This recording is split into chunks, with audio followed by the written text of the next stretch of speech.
Ya kalau sebenarnya membalas itu sih boleh, tetapi masih dalam bentuk wajar. Membalas itu boleh tapi dalam bentuk wajar. Wajar itu kan begini nih. Gimana? Kita itu kalau dipukul boleh lah mukul, kasarannya seperti itu. Kalau dia mukul 3 kali cukup 3 kali. Atau sekali tapi malah bablas kan. Tapi itu kan saya nggak bilang ya maksudnya ya. Tapi lebih baik. Tapi lebih baik itu sabar. Orang sabar ini kan sebenarnya dia bisa balas tapi dia tidak lakukan. Kenapa kamu nggak lakukan? Mending saya dekat sama Allah daripada saya harus membalas dia. Jadi cara Allah aja yang. Iya, karena dengan saya tidak membalas dia, dengan saya tidak takut dan saya tidak takut sama dia, tapi saya tidak mau membalas. Nah ini adalah penilaian lebih dari Allah Ta'ala sebenarnya. Contoh momennya saya nih, ya jujur. Saya tuh dibully sama orang. Nih, saya datengin orang itu, saya pukulin, itu bisa kok. Saya bela diri bisa, main pedang bisa. Apa sih? Saya bilang membalas omongan dia, insya Allah bisa. Kelemahan dia di mana, saya ngerti. Dari titik itu sebenarnya saya mampu insya Allah. Tapi kenapa saya nggak balas? Karena dia saudara saya, nggak boleh. Saya waktu itu yang mau balas, Pak Ustadz nggak boleh juga. Ya nggak usah. Nah, di sini ada sesuatu hal yang mau saya sampaikan bahwa bukan sakit hati, bukan yang kita cari itu akhiratnya, bukan duniawinya. Kan begitu. Kalau kita membalas kan duniawi. Kan itu duniawi walaupun kita benar. Kita dipukul, kita balas mukul, itu duniawi walaupun dibolehkan. Tetapi ya tetap Allah, banyak ayat yang seperti itu, tetap orang yang sabar, yang disukain oleh Allah. Sudah jelas gitu, Mas. Jadi kita ambil yang titik itu. Enggak, saya enggak takut. Enggak, siapapun. Pernah kok orang itu saya datengin orang itu di depan. Ngomong apa gitu? Saya ngomong, saya takut. Enggak. Jadi dia nih takut. Nah, iya, kan saya lihat aja wajahnya kan gitu ya. Kelihatan emang nggak bisa ngomong. Nah itu kan memperlihatkan bahwa dia hanya berani di titik itu. Kalau memang dia tuh mau tabayun mamanya, tabayun tuh ngomong dulu. Pesen kayak di mana? Tolong deh saya minta maaf sama siapa mamanya, Mas Bobi atau Ustadz Hilman atau ke saya. Tolong saya minta maaf, saya sudah ini. Loh, itu saya masih acungin jempol. Keren. Tapi ngomong dulu. Bukan mau ketemu, udah disebarin. Mau ketemu, lah mau ngapain dia? Orang udah disebarin. Nah, minta maaf di YouTube pun kagak. Lah berarti dia kan nggak ada niatan baik.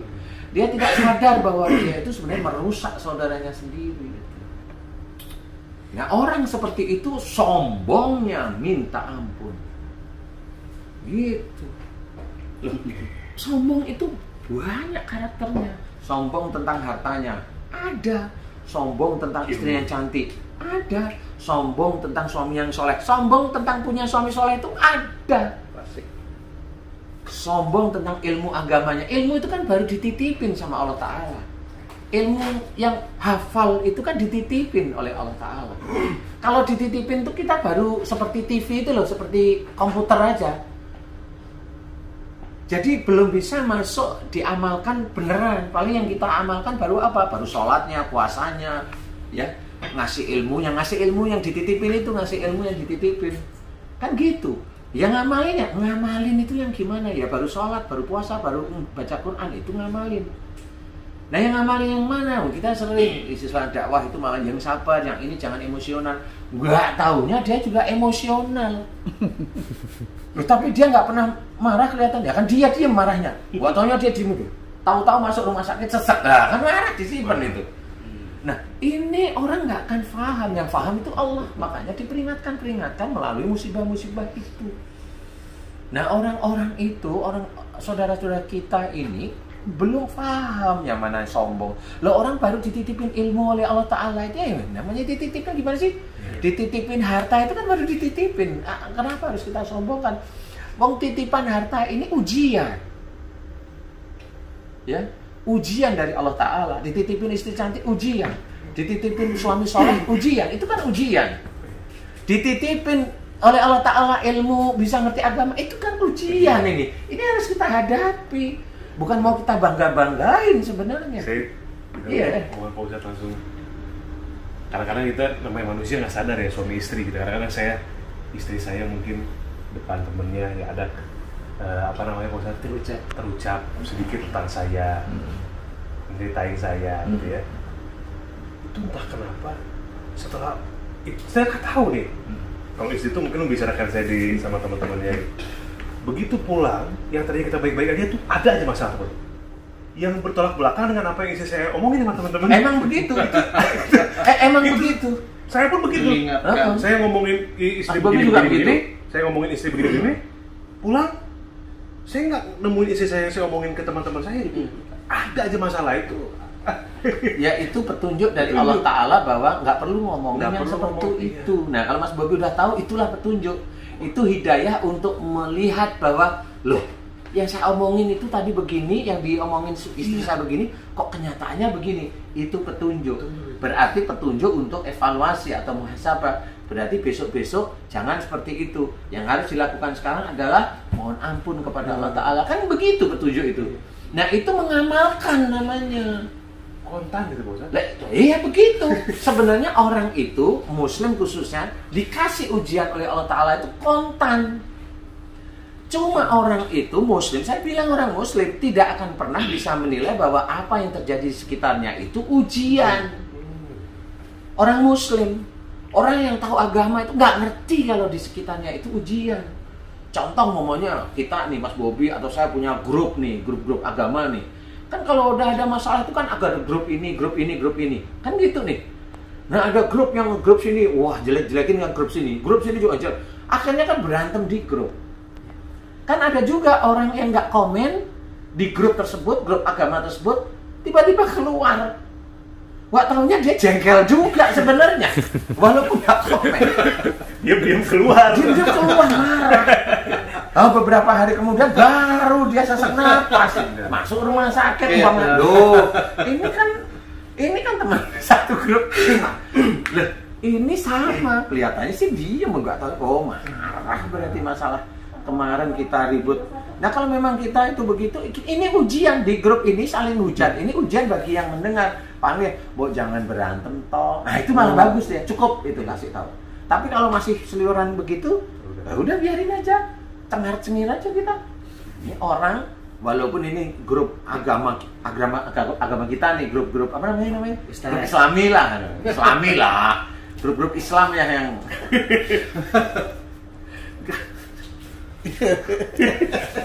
iya grup lah ya. Nah itu juga grup WA. Nah di grup itu sendiri kan sebenarnya alat penguji orang yang ada di grup itu. Nggak tahu orang itu. Nah orang itu kan nggak tahu kalau ini alat pengujinya juga nggak tahu. WhatsApp itu adalah alat penguji orang-orang yang ada di grup aplikasi itu. Iya. Kan nggak tahu, jadi saling hujat, saling ini di grup ini kan jadi lucu.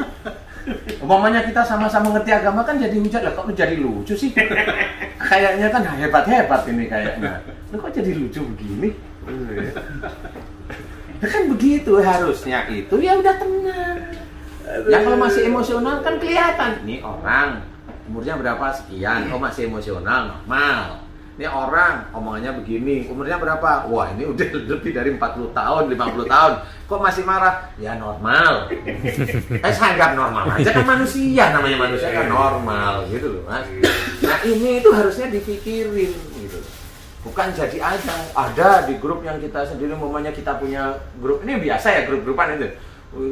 Sama nih kayaknya Ustadz Ilman dengan grup dakwahnya. Ada yang hobinya nge-share, dia dakwah, dia ngomong, nulis itu di-share aja. Lah maksudnya apa ya?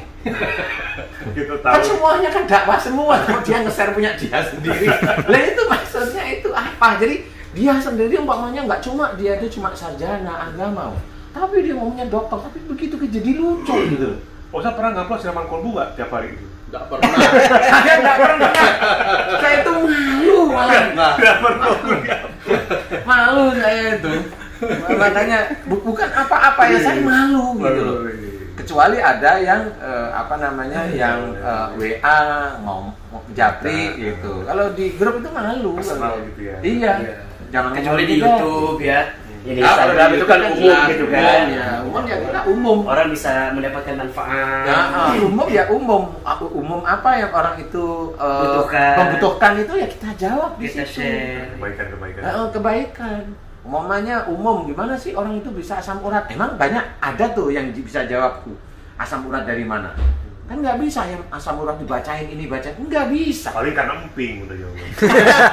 Oh nggak bahkan emping pun karena asam urat jadi kan gitu ya. Empingnya salah. Kolesterol tinggi padahal dia itu jarang makan daging, kolesterolnya tinggi. Nah, jawab coba. Kan susah. Emang emping asam urat ya? Katanya emping sama pohonnya. Itu namanya kelolot. Kalau pohonnya asam nih. Karena asam. Jadi yang umum-umum kita itu menerangkan apa yang dibutuhkan orang. Kesehatan itu dibutuhkan hampir semua manusia, yang muslim, yang non muslim itu dibutuhkan. Ayo kita share, Motivasi. memberikan motivasi boleh. Nah, suatu ketika kalau ada yang dia membuli di channel YouTube kita, ya senyum aja. Senyum, nah memang begitu. Nah karena dia tuh nggak pernah asam urat kan jadi nggak bisa ngomong dia. Dia belum pernah kena kanker kan nggak bisa ngomong dia. Kalau dia belum pernah kena santet kan nggak bisa ngomong dia. Gimana rasanya kena santet kan gitu. Kan gitu ya. Dia juga belum pernah masuk neraka jadi dia nggak tahu cerita tentang neraka itu bagaimana. Oke. Saya mau tanya Pak Ustaz mengenai hadis Aman nggak ini? Aman. Mengenai hadis tadi itu ya, yang orang memfitnah, akhirnya menjadi dosa jariah. Akhirnya nanti pahalanya orang yang memfitnah itu diberikan kepada orang yang difitnah. Kan Muflis, Saya agak tergelitik dengan kata-kata hadis tadi itu. Loh, bagaimana orang yang sudah memfitnah orang masih punya amal soleh? Ini gimana sebenarnya? Nah, ini yang harus kita mana, gitu. Emang dia kagak sholat dulunya. Artinya kan amal kebaikan dia bisa menghapus keburukannya dia kan gitu. Iya. Kalau dia untuk dihapus untuk keburukan dia lagi, kapan dia sempat punya amal soleh? Itu kira-kira yang saya mau tanya. Sebenarnya begini, kalau orang itu sudah memfitnah orang lain, itu udah kehancuran akhiratnya dia. Titik itu maksudnya. Itu sudah tidak ada amal soleh. Nggak tahu itu. Kita nggak usah bahas itu. Intinya adalah kan kalau itu dikasih nanti. kalau orang itu mamanya dia sholat, anggap aja sholat, tapi di sholatnya dia setelah sholat dia riak, dia sombong, dia ujub. Dia baca Quran nih, setelah baca Quran dia upload, dia ujub, dia riak di situ. Ya, dia punya istri cantik, dia upload nih, istri saya cantik nih, istri kamu itu kayak apa? Halah, rumah. Kan gitu nih. Kalau punya istri yang nggak cantik nggak berani ngupload. Karena ngakuin kalau istrinya nggak cantik. Berarti upload terus atau gimana Mas? Yang diupload itu adalah istri orang lain. Jadi intinya adalah kalau dia melakukan sesuatu kebaikan tapi ada ujub, ada riya. Ini orang muslim rata-rata kalau dia sudah melakukan ujub dan riya biasanya lupa dia mohon ampun. Itu kunci. Kunci yang selama ini saya amati. Orang yang telah sombong dia nge-share dengan ini, dia lupa apa yang dia nge-share betul untuk ilmu atau untuk apa. Kalau dia jawab untuk ilmu mamanya, di sini kan semuanya dakwah, ilmu mana? Ya. Tempatnya cocok tidak? Ya, Gitu tempatnya cocok enggak? Itu kan harus difikirkan sebenarnya. Atau dia berpikiran bahwa saya lebih tinggi dari teman-teman saya, itu kan nggak tahu nih. Nah itu ujub riya itu di titik itu, atau bahkan sombong itu di titik-titik itu. Orang nggak akan tahu, yang tahu siapa Allah. Tapi dengan gaya seperti itu orang itu sudah bisa berpikir bahwa ini orang ada agak yang nggak beres tuh kayaknya. Gitu. Dia merasa bahwa dirinya itu pernah ini itu jadi lebih hebat daripada yang lainnya. Padahal hebat itu bukan pernah ini. Hebat itu bisa nggak kamu itu melakukan sesuatu kebaikan di mana tangan yang satunya itu nggak tahu. Itu cukup kok sudah. Kalau ini bukan tangan satunya, tangan orang lain tahu malahan. Tangan sekampung. Telapak ini tahu orang gitu. Tangan istri orang lain tahu. Nah, ini kamu kalau ini. Jadi itu juga harus dipikirkan. Kita, nah ini kita aja ya, kita nih.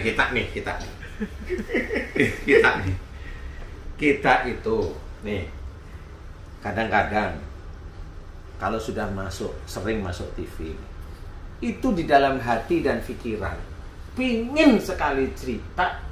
Kalau kita itu merasa terkenal, walaupun cerita kita itu tidak saya sudah terkenal loh, enggak gitu. Itu kan ujub itu sebenarnya. Mau ngomong aja udah. Itu harusnya istighfar. Dan gayanya Allah pada waktu kita mau ngomong, itu ada yang lain mau ngomong nih, kita mau di TV nih, ada orang lain ngotong nih. Berarti itu petunjuk dari Allah, kita itu dihentikan, nggak boleh nerusin. Itu petunjuk Allah. Nah, orang yang begitu itu kapan adanya? Nggak tahu. Kalau itu dihalangi oleh Allah Ta'ala, jangan sebutkan. Itu aja petunjuk. Itu petunjuk dari Allah Ta'ala. Sebarkan ini penting. Dan orang itu jangan malah nanti dulu saya mau ngomong, malah begitu. Kamu jangan motong. Sering itu di TV begitu. Saya bilang, itu TV ngapain? Bikin rusak otak lama-lama. Berarti kalau ada debat yang sampai ribut itu berarti Allah tuh wallahu alam berkali-kali mengingatkan jangan. Iya. Saling bungkam. Lah ya itu ya TV-nya, ya orangnya, ya produsennya, ya eksekutif produsennya, ya sutradaranya, ya semuanya. Ya yang floor direkturnya, ya kameramennya, kena itu semua. Pasti ngomong, asik tuh yang kemarin asik-asik. Nah, asik apanya? Apalagi saudara kita diadu situ, dan ngapain? Debat pintu masuknya setan ya. Nah, kata Rasulullah itu. Apa Pintu masuk, pintu keluar di mana? Ya kan pintu masuk ya kan? Ya ini kan pintu masuk Pak Haji. Sama kredit. Itu tahu loh Pak Haji. Pertanyaan saya, sering nonton apa enggak Pak Haji? Malah ketawa kencang ya toh. Sering lewat pintu samping. Enggak, kalau Pak Haji Hasan bukan sering nonton, saya sering nguping. Di balik pintu. Jadi inilah yang harus kita sadari, bahwa petunjuk ujian Allah itu ada di sekitar kita, dan orang itu nggak tahu. Semua orang itu pingin benar aja, di manusia, di depan TV, di YouTube, pinginnya benar. Jarang yang karena Allah Ta'ala. Jarang sekali karena Allah Ta'ala. Kalau dia pun mendalil pun itu akan menyerang saudaranya yang lain. Lah ngapain menyerang kalau memang dia itu dalilnya sudah benar-benar nyerang? Kalau dia memang mau duduk di situ, duduk aja, diam aja Pak. Menurut Bapak gimana? Menurut saya lebih baik diam aja kan, dari tadi ribut aja kan gitu. Biarin aja, loh Bapak kan diundang di sini. Biarin aja, saya jadi penonton kan nggak apa-apa. Saya nggak mau masuk neraka gara-gara ribut dengan saudara saya sendiri. Jawab aja begitu. Dia itu belum ada yang ngomong begitu ya.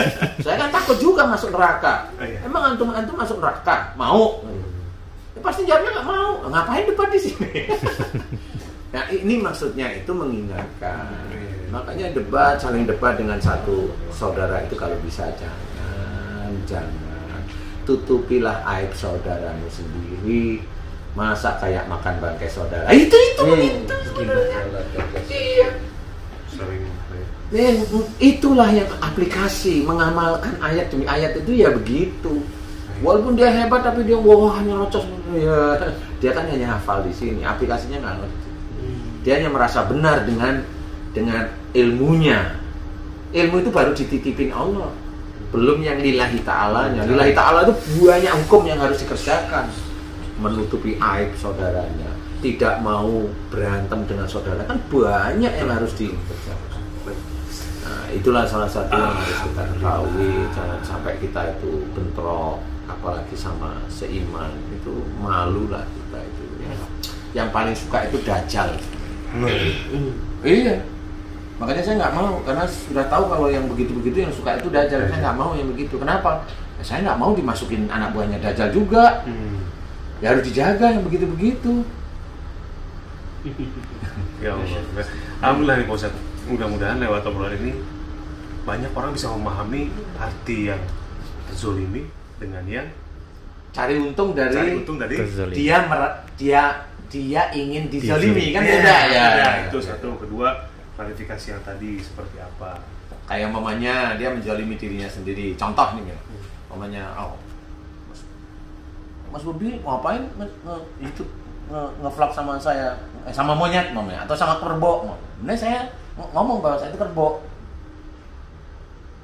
Kan biar yang nonton banyak. Tahu nggak kalau pada waktu saya bilang monyet, kerbau, sapi, itu berarti saya itu nyalain Allah sebenarnya itu. Sadar nggak orang yang begitu? Ada yang gitu Pak Ustaz. Nggak tahu juga saya. Saya hanya kesulitan. Kan tanya Pak Ustaz. Ya kan siapa tahu ada, kan nggak Kan tahu. tuh gampang dipancing. Kirain udah larut gitu ya. Memang di sebelah sana mancingnya luar biasa. Pancingnya. Di sini ada Kan begitu. Jadi nggak boleh juga kita itu mamanya itu ada bapakmu lewat tuh. Celingak nggak tahu memang ada hewan. Kan nggak boleh juga yang begitu. Walaupun itu bercanda juga Walaupun jangan itu lah ya. bercanda ya nggak boleh yang begitu. Loh berarti dia itu dolim kepada Allah Ta'ala, udah bukan kepada kita lagi. Allah itu pencipta makhluk yang paling sempurna. Masih ada orang saudara-saudara kita itu mulutnya itu nggak pernah dijaga. Kenapa nggak bisa dijaga? Karena dia nggak pernah ngamal-ngamalin yang ada dalam Quran, apa kebesaran Allah, apa kekuasaan Allah. Allah menciptakan seperti apa dengan sempurna. Saya bilang ada anak dilahirkan cacat sampai gedenya cacat, itu sempurna. Kalau saya tetap bilang, itu sempurna di mata saya. Kan cacat itu kan di mata manusia. Kamu yang bilang cacat, itu sempurna. Nah, kok bisa Ustaz yang sempurna? Nah, ini baru nih saya ngomong. Karena orang cacat, anak dilahirkan oleh orang tuanya sehingga Allah memberikan cacatnya dari anggota tubuhnya. Itu berarti sebagai ujian orang tuanya, ada orang tuanya yang salah sebenarnya di hadapan Allah Ta'ala.